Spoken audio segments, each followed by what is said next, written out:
There's a new effort to help deal with Hawaii's economy using our own resources. And Casey Len reports on Āina Aloha Economic Futures. Casey?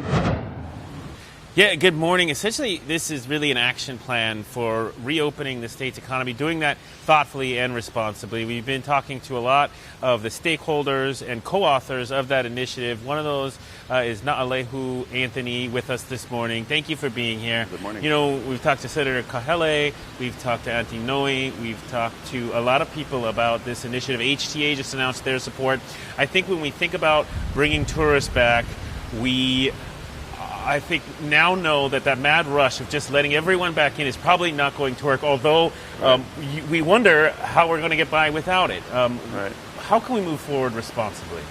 Yeah, I mean, you know, this is a set of long-term solutions that have to be figured out in short, mid, and long-term ways. And what really comes from this is this idea that the values that have helped to sustain this place for more than 1,000 years are really the solution, and to see how those perspectives can help with that. And part of that comes from this idea that we have been this economy that is just one or two-dimensional with respect to how we get that income and that revenue. And we really have to start to look at what branches that out and what makes it a little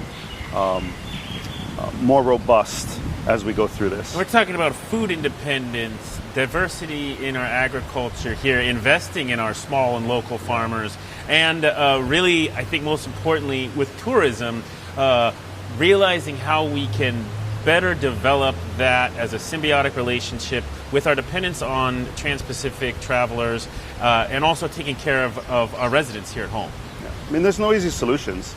But when we all come together as a community, when, like Kai said, when this is from the bottom up, and we're really starting to look at how it is that the community feels and how they want to engage this industry, I think it's important to not only give them a voice, but give a process that has the kind of clarity and transparency that allows for all those different voices to interact. Speaking of giving people a voice, really quickly before we go, we don't have much time, there's a webinar happening July 8th. Tell me about that, how people can get involved. Yeah, so you can go to our website, ʻainaAlohaFutures.com.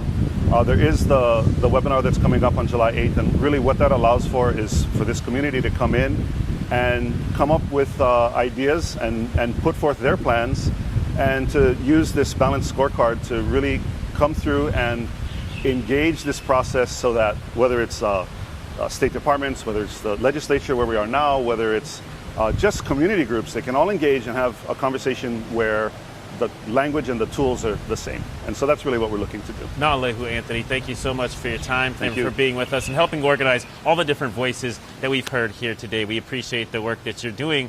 Stick around, you're watching Sunrise. You've got a lot more coming up on Hawaii News Now.